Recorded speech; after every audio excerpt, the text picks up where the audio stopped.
Ama pe rencana ke depan masih ada tidak mengenai dengan sagu? Insya Allah planning ke depan itu Insya Allah Sagu bisa masuk mall. Mari diskusi, bercerita bebas, bercerita santai, tukar pendapat, habar sua. Jangan tegang, bilang di sini. Moderator sua.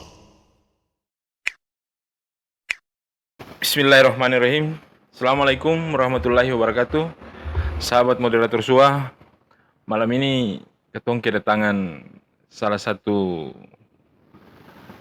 petani sagu yang beberapa waktu yang lalu dikukuhkan sebagai duta petani milenial, Bung Ama Naipon. Selamat malam. Selamat malam. Malam. Sehat Alhamdulillah sehat. Iya. Ya, jadi coba cerita dulu sampai prosesnya sampai bisa dikukuhkan sebagai duta petani milenial. Assalamualaikum warahmatullahi wabarakatuh. Terima kasih atas undangannya untuk berbagi cerita dan pengalaman soal beberapa hari yang lalu, beberapa minggu yang lalu, saya telah dikukuhkan oleh Pak Presiden sebagai salah satu duta petani milenial di Kabupaten Kepulauan Sula. Proses awalnya kita mendapat informasi dari Kementerian Pertanian. Yeah. Kemudian kita melakukan konfirmasi ke Dinas Pertanian Kabupaten Kepulauan Sula. Ya. Dan alhamdulillah sampai kita konfirmasi dan disambut dengan baik oleh Ibu Kadis Pertanian Kabupaten Kepulauan Sula, Ibu Ida Latukonsina. Ya, Ibu Ida Latukonsina. Iya. Dan dalam proses itu ada beberapa persyaratan yang kemudian harus dipenuhi untuk melakukan seleksi sebagai duta petani milenial. Iya. Salah satunya adalah kita mendapatkan restu atau rekomendasi dari Dinas Pertanian Kabupaten Kepulauan Sula. Iya. Kemudian jenis usaha. Jenis usaha apa itu yang Pak Ama sodorkan di Dinas Pertanian itu? Kebetulan saya yang saya masukkan itu adalah pengelolaan sagu. Pengelolaan sagu. Ya. Karena kebetulan saat ini Indonesia lagi gencar-gencarnya soal pangan lokal. Pangan lokal, iya. Betul. Dan saya punya usaha itu berdiri sudah sejak lama. Sejak tahun berapa? Saya punya ya, mohon maaf. Saya melanjutkan usaha almarhum Bapak saya, Bapak Ali Naipon. Iya. Dari 2005 saya sudah mulai ikut almarhum Bapak. Oh iya, olah sagu. Di bidang pengelolaan sagu. Kemudian kita melakukan seleksi secara online. Ya. Di 10 kabupaten kota. Dan alhamdulillah kita lulus. Setelah proses pemberkasan dan lain sebagainya. Kemudian kita tes secara online dan kita lulus. Pengumuman kelulusan dan kami di 5 kabupaten kota di Provinsi Maluku Utara dikukuhkan oleh Bapak Presiden secara virtual dan pengukuhan itu dihadiri langsung oleh Menteri Pertanian. Setelah kami dilantik, kemudian kami di-SK-kan, kami diperintahkan untuk melakukan konsultasi ke seluruh badan dinas terkait. Termasuk pertanian, ketahanan pangan, dan Koperindak. Ya, pemasarannya ya. Mengenai pemasaran mungkin ya. Koperindak Iya. Setelah melakukan koordinasi di tiga badan dinas terkait, alhamdulillah kami mendapatkan respon yang baik untuk menyusun program. Dan berselang waktu beberapa hari kemudian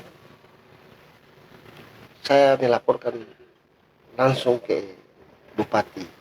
Oh, lapor ke bupati juga. Saya juga melakukan penyampaian SK. Kami masukkan SK di Ibu Bupati, Iya. Kabupaten Kepulauan Sula. SK apa tuh? SK yang tadi kami dikukuhkan oleh Bapak Oh, Presiden, iya, iya, kami iya. dapatkan SK dari Kementerian Oh, SK dari Pertanian. Kementerian. Oh, iya, iya. Dan alhamdulillah sampai saat ini di khususnya di pertanian, Hmm. setiap kegiatan-kegiatan apa saja kami selalu dikoordinasi oleh Ibu Kadis Pertanian Kabupaten Kepulauan Sula untuk melakukan pendampingan. Iya. Meskipun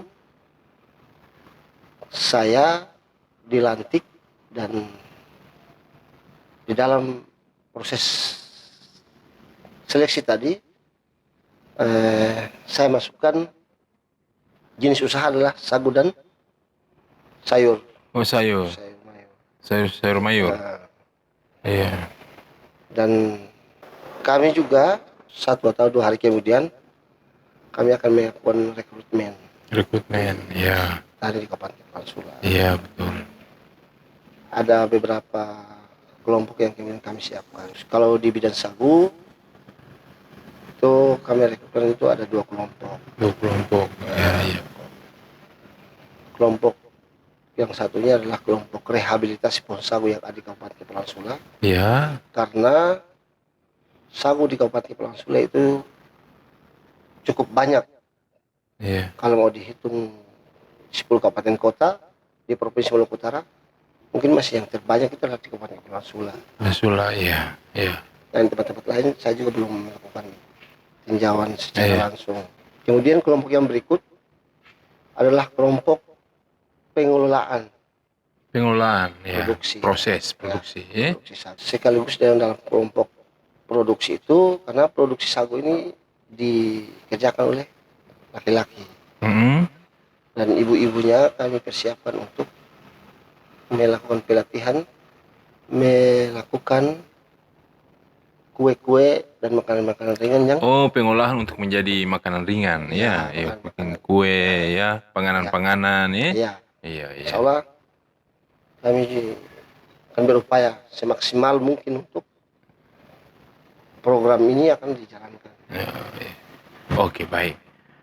Jadi, Pak Ama ini sebagai duta milenial petani, fokus pekerjaan petaninya itu petani sagu.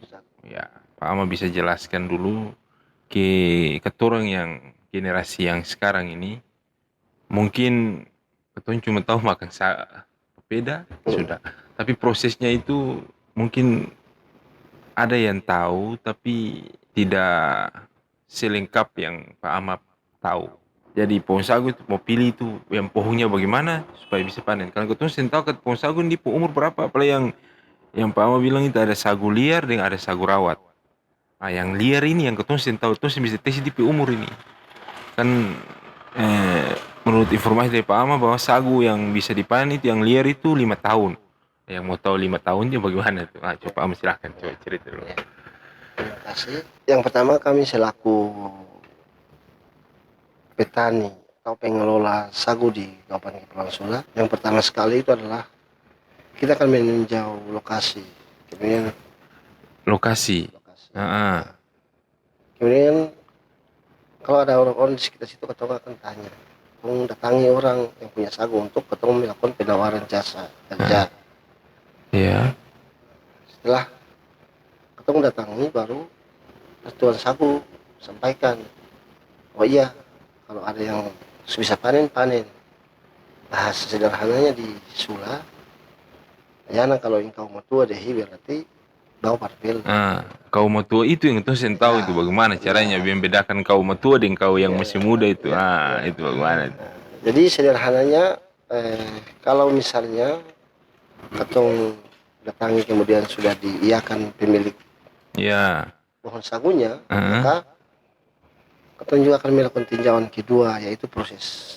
Ketong lihat proses keduanya, ketong lihat air, kualitas airnya bagus kata rada. Kalau di sekitar pohon sagu tuh. Ya, kualitas airnya bagus kata ada. Iya, karena ini barang makan. Oh, baru Terus bisa pakai air yang oh, cocok, betul, sekarang betul. ini kualitasnya kan Iya, bagus.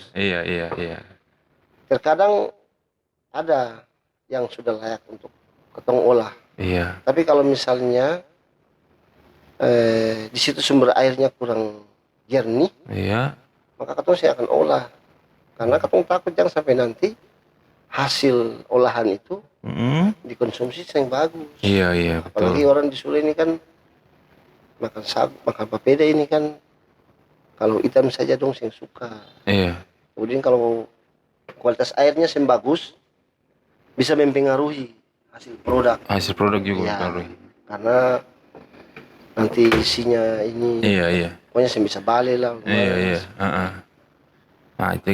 Jadi oke.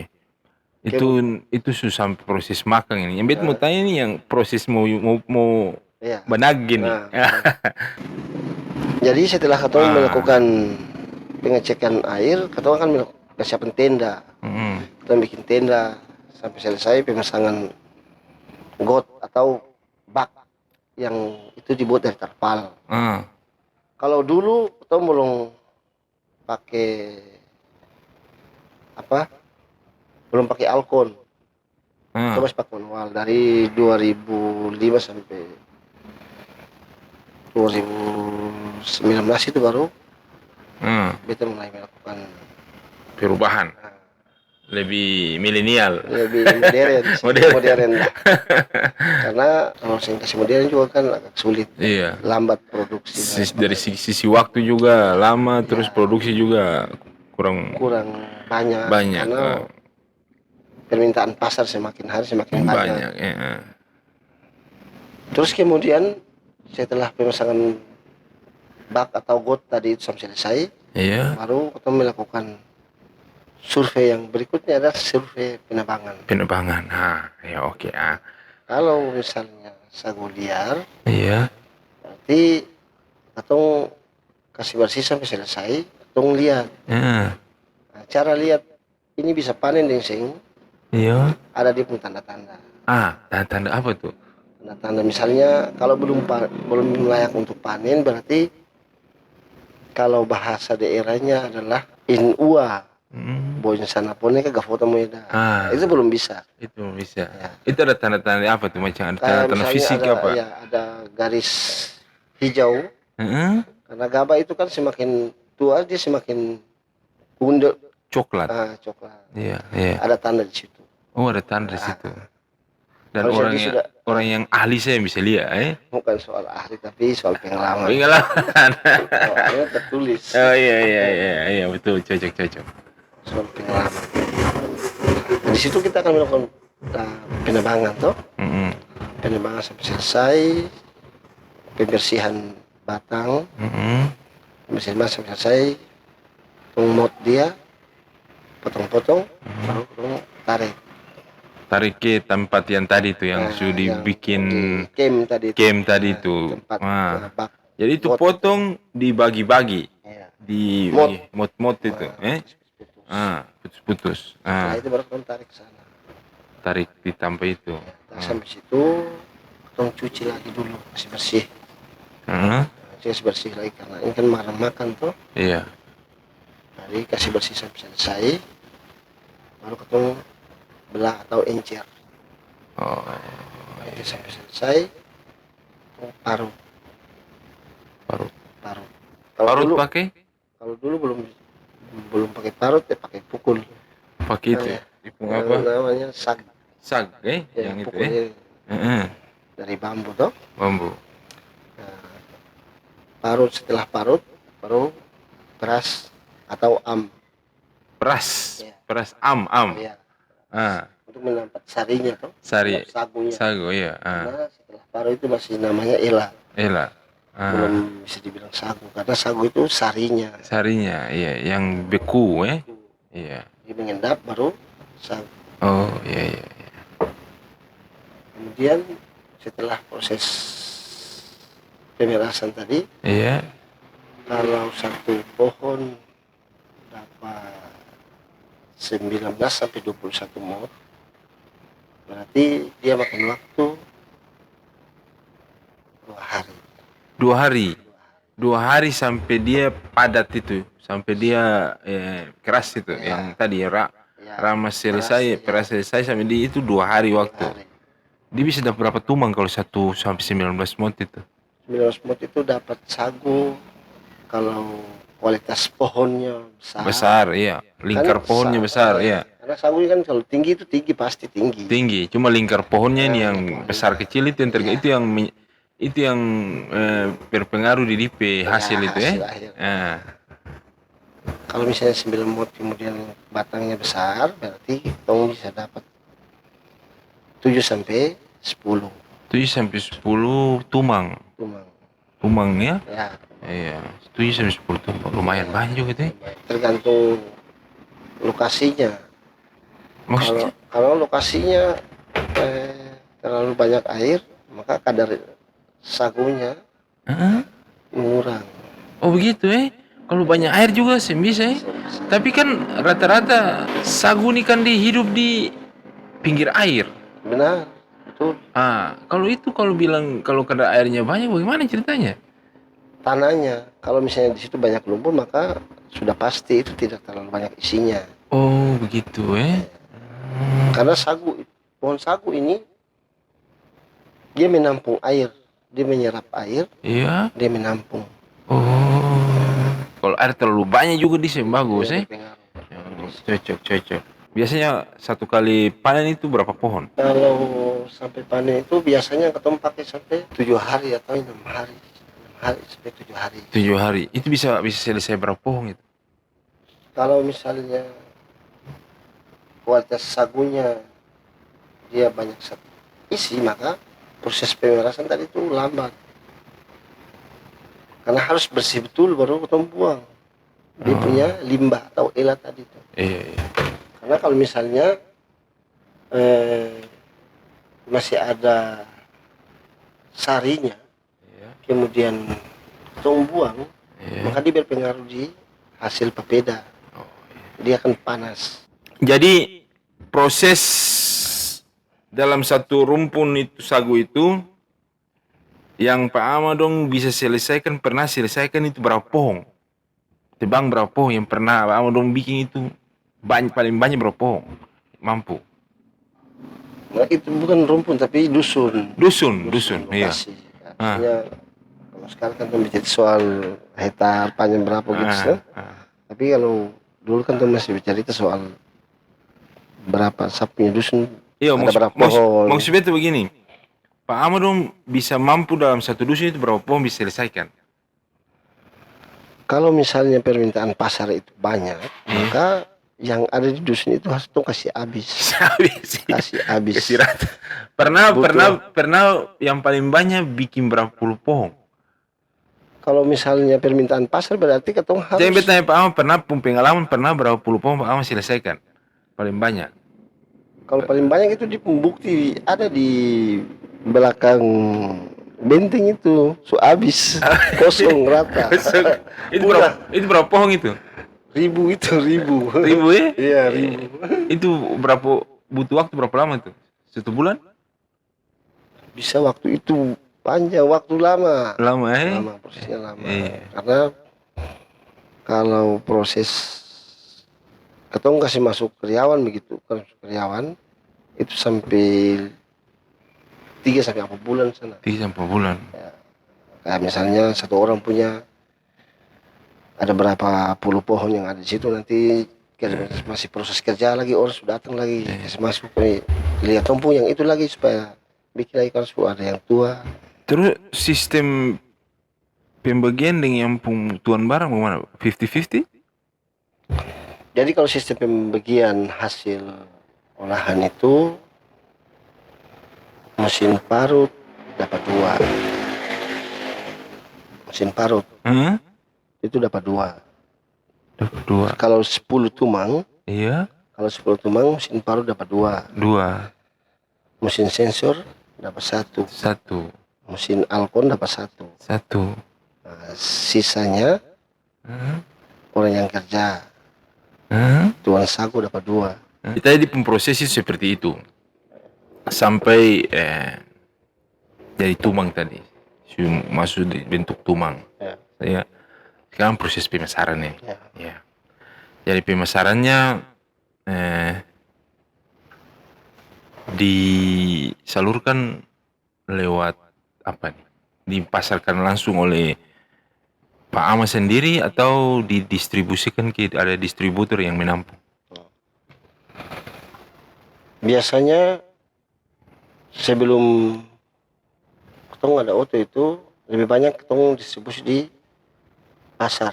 Pasar, iya. Ada orang yang siap jual di sana. Jual, ada di penampung. Nah, Iya. ada di pasar. Tapi setelah kita berpikir harus hasil produk sagu ini mesti kita bawa langsung ke kampung-kampung, Iya. kita kredit untuk backup satu Oh, untuk supaya melancarkan iya, menunjang. hasil, ya. Iya, iya. Untuk melancarkan tuh hasil produksi tong hasil itu untuk tong bikin tong jual atau pemasaran. Iya. Kita berupaya untuk kredit dengan almarhum bapak tong kredit auto satu. Iya. Setelah tong kredit auto ini alhamdulillah semakin terbantu, kemudian memudahkan masyarakat di Pulau Sulawesi. Iya, iya. Khususnya tong bawa sendiri, kerja sendiri, kemudian tong bawa sampai di Waigai. Kalau misalnya hasil produksi itu banyak, maka sebagiannya ketong titip di pasar, Iya. sebagiannya ketong bawa sendiri. Proses pemasaran itu sendiri ketong kalau hasil produksi banyak ketong bawa ke pasar, sebagiannya ketong bawa ke pasar, sebagiannya ketong bawa ke kampung-kampung. Iya, iya. Sampai di kampung-kampung itu ketong juga ada orang di setiap desa. Iya, iya. Ketong titip satu desa kayak 20, desa 20 ketong lanjut jual. Nanti beberapa hari kemudian ketong bawa yang baru lagi, baru ketong ambil yang kamu kata di harga, ketong titip lagi. Nah, di sana ketong juga kasih orang yang kayak misalnya ketong jual umum itu misalnya 120, nanti orang yang menjual akan dapat 10.000 dalam satu atau 5.000. Oh, gitu. Iya. Sekarang Bit mau tanya di Pak Ama. Sepengetahuan Pak Ama, sagu ini selain diolah menjadi papeda, ada panganan apa lagi yang bisa dibuat dari sagu nih? Kalau sagu ini ketong olah dia ulang hasil sagu ini ketong olah dia ulang jadi sagu lempeng. Apalagi? Untuk dipasarkan. Iya. Untuk dipasarkan sagu lempeng. Kemudian kemarin itu betul sudah pernah uji coba kerupuk sagu. Kerupuk sagu? Yang berbahan dasarnya sagu. Oh, ada juga bisa pernah uji coba dan insya Allah ketong rencananya ketong akan produksi ulang. Ketong akan bikin ulang. Kemudian kalau misalnya di ketemu keluarga, kalau lebaran itu tetap ketong bikin kue bagia. Kue bagia dari sagu ya. tuh. Memang kue bagia itu harus bahan dasarnya tepungnya harus tepung sagu, saya bisa bikin dari tepung terigu. Oh, bagia tuh Rencananya insya Allah kalau festival Waka ini ketemu akan launching ketemu produk. Termasuk kerupuk sagu tadi. Sagu. Luar biasa. Mantap. Itu baru dengan ini. Sagu bisa bikin kerupuk ini. Ya, ini baru baru ini inovasi baru nih. Luar biasa. Dan itu Pak Ama bikin berhasil. Alhamdulillah kemarin berhasil karena beta habis bikin ketemu keluarga saya yang konsumsi. Oh, dan hasilnya memuaskan. Memuaskan. Alhamdulillah sangat memuaskan meskipun dengan keterbatasan alat. Iya. Manual itu sistemnya manual. Iya. Dan masih banyak lagi yang bisa dibuat dari sagu. Iya, masih banyak. Penganan kue apa itu pasti bisa dibuat dari sagu. Tradisi yang satunya lagi yang namanya pola. Kemarin beta uji coba di bulan puasa. Pola Ya. apa itu? Kue? Sejenis Makanan. Oh, namanya pola. Ya. Dan nanti kalau misalnya beta rencana kalau misalnya produk kerupuk ini kalau misalnya sudah di launching, maka beta juga akan datang lagi di sini untuk menjelaskan bawa produknya. Mantap, promosi toh? Oke, baik, mantap, luar biasa. Oke, jadi Pak Ama ini kan merupakan anak muda yang mau untuk bertani sagu nih jarang-jarang. Pak Ama salah satu orang yang punya jiwa jiwa untuk melanjutkan tradisi orang tua dulu. Karena sekarang ini sing ada lagi anak muda yang mau bernaksa jarang. Jadi kira-kira Pak Ama rencana ke depan masih ada tidak mengenai dengan sagu? Insya Allah kita berupaya semaksimal mungkin. Alhamdulillah sampai saat ini juga kan kita sudah dapat sebuah kepercayaan dari Pemerintah. pemerintah. Dalam hal ini Menteri Pertanian. Iya, pemerintah pusat. Dan planning ke depan itu insya Allah sagu bisa masuk mall. Sagu masuk mall. Bisa masuk mall. Sagu bisa masuk mall. Luar. Sagu bisa masuk mall. Ya. Ya, dengan dengan Kemasan. dengan kemasan yang bermacam-macam, Ya. dengan panganan yang bisa dipilih. Dipilih. Pokoknya banyak pilihan. Ya. Oke, baik. Pak Ampung, pesan buat generasi muda sekarang apa yang Pak Am bisa sampaikan? Harapan saya, harapan beta ke depan sebagai anak muda Sula yang kemudian banyak punya pengetahuan di luar, khususnya di bidang pertanian, Ya. mari bergabung untuk kita melestarikan kembali ketumpung budaya Kearifan lokal. Ya. Karena meskipun bagaimana sagu itu adalah identitas orang Sula. Karena orang Sula itu mau jauh di mana saja tetap kangen Sagu. dengan papeda. Papeda. Iya. Iya. Luar biasa. Olehnya itu kalau misalnya ada teman-teman atau pemuda yang lainnya berkeinginan untuk belajar atau tahu banyak soal sagu, Iya. jangan sugan-sugan untuk datang dan ketemu cerita soal sagu. Dan Pak Ama siap membantu. Siap membantu. Luar biasa. Itu saja. Ya, itu. Oke. Makasih Pak Ama, Duta Milenial, Duta Petani Milenial tahun 2021. Sukses. Terima kasih banyak. Moderator SWA